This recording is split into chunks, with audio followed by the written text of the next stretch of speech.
All right, ladies and gentlemen, welcome to another edition of Mr. Merrigan's Moments in History, U.S. History Edition.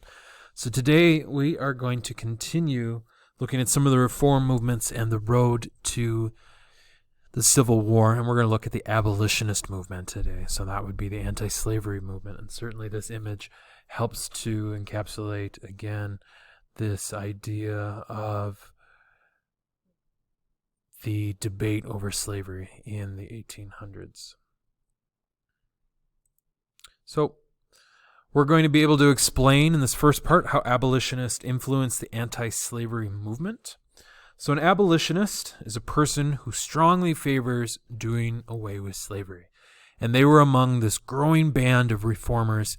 We talked about transcendentalists and certainly other groups in our last video that are kind of working towards changing things. And so in this case, they were working towards the abolishment of slavery. And there are different tactics that we're going to talk about throughout today that we're trying to accomplish this. One of the first large-scale anti-slavery efforts was the American Colonization Society. And this was the idea of attempting to resettle African Americans back in Africa as well as in the Caribbean. The issue with this one is that many African Americans had been in the United States for generations, and they did not want to leave. They felt that they were a part of this country and just wanted to have a different role in it, one in which the ideals of being here in the United States could be met, but with freedom and against the idea of slavery. We're also going to be looking at, starting in the 1830s, how slavery became the most pressing issue for reformers, people seeking change. A great example of one of these reformers is William Lloyd Garrison. And so as reformers saw the South becoming increasingly more dependent, and again, we've talked about some of the reasons for that dating to the cotton gin, as well as no changes in the growing and the harvesting of cotton, and cotton just becoming so profitable. It was called King Cotton for a reason. That this put pressure to end slavery on the abolitionist movement as well. And William Lloyd Garrison is he starts an anti-slavery newspaper called The Liberator, which helped to spread some of these ideas throughout the country. You're also going to see that as reformers saw the South becoming, again, more dependent, that you're going to start to see women speaking out as well. And among the first women to speak out publicly against slavery were Sarah and Angelina Grimke. And so certainly people like Harriet Beecher still played a role, but Sarah and Angelina Grimke also did so publicly with their own words, and really, in many ways, showed that women were going to play a role in the abolitionist movement as well. Other key leaders, David Walker, Frederick Douglass, and Sojourner Truth. They're among our most prominent anti-slavery speakers of African American descent to speak out against slavery, and all certainly had their own methods of doing so. In fact, Sojourner Truth is also going to be connected with the women's rights movement. Certainly we'll see figures like Harriet Tubman as well. I do want to connect real quick and share a part of Frederick Douglass's speech. So it says, "What to the American slave is the 4th of July? To him your celebration is a sham. You boasted liberty, an unholy license. Your national greatness, swelling vanity, your sounds of rejoicing are empty and heartless. Your denunciation of tyrants, brass-fronted impudence, your shouts of liberty and equality, hollow mockery. Your prayers and hymns, your sermons and your thanksgivings, with all your religious parade and solemnity are, to him, mere bombast, fraud, deception, impiety, and hypocrisy, a thin veil to cover up crimes which would disgrace a nation of savages.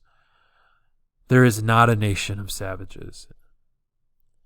there is not a nation on the earth guilty of practices more shocking and bloody than the people of the United States at this hour. So again, his commentary on the evils of slavery and how it just so firmly goes against these ideals that were created, that all men are created equal and endowed with certain unalienable rights.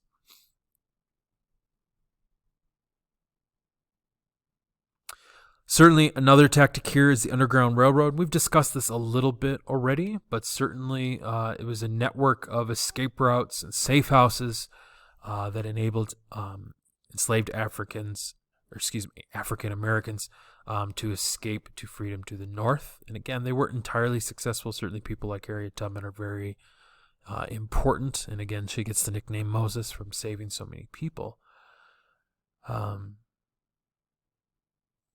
But also, certainly, we know that it did help to empower the movement, because in large ways it gave them the answer to this question. And how did it empower them? Well, it gave abolitionists a practical way to help enslaved African Americans. The practicality of that idea is very important at this time period. Another main idea here, another learning target, is we're going to be able to identify and explain why many Southerners and Northerners also oppose the idea of abolitionism or getting rid of slavery.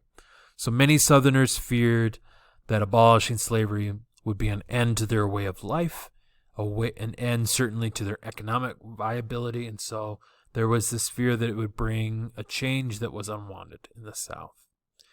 Some Northerners opposed it because they feared that it might pose a threat to the nation's social order. There's already this delicate balancing act between slave states and free states in trying to maintain order. And the fear was that if you get rid of slavery, who knows what kind of Pandora's box you're going to open, what kind of can of worms you're going to open.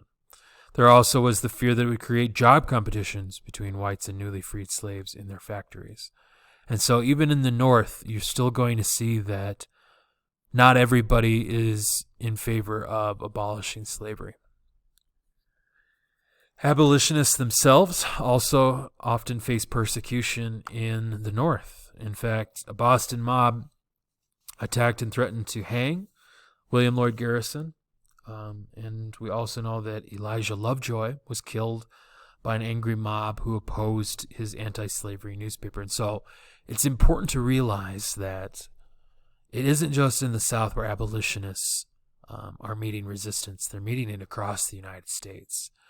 And so there's increasingly more and more fear over speaking out against this. And so these people who we've spoken or who we've talked about that have spoken out against it do so in a way that shows tremendous bravery, because there are and there will be repercussions for their opinions. And so certainly when news of these threats and actions spread throughout the North, you know that preachers are going to preach about them. And again, that ties back to our last video with increasing relevancy again of religion in people's lives. And certainly you have many religious figures who also pushed against slavery as well and its evils. Love thy neighbor was a big part of their argument. Southerners also claimed that because they provided things like food, clothing, and medical care to their enslaved workers, that in some ways they actually treated them better than northern factory workers. And so there's this back and forth as to why it was still okay to own slaves. Which of the following arguments did pro-slavery Southerners use against the abolitionist movement? The big part is A, that they claimed that slave labor was essential to the South, and that by allowing Southern whites to reach a high level of culture. That is going to wrap us up, ladies and gentlemen, for this edition of Mr. Merrigan's Moments in History for my students. Make sure that you've been following along with the guided notes. For those of you just listening, I really appreciate it. I hope that in some ways we're helping to give you a little bit more context to the story of the United States, and certainly one that's complicated and one that is at the same time quite fascinating. And so certainly a lot of layers here for the abolitionist movement, different strategies, different leaders, and so something that's going to be very important as we begin to lay the foundation for the Civil War here in these next videos. So thank you for listening today, and have a wonderful day.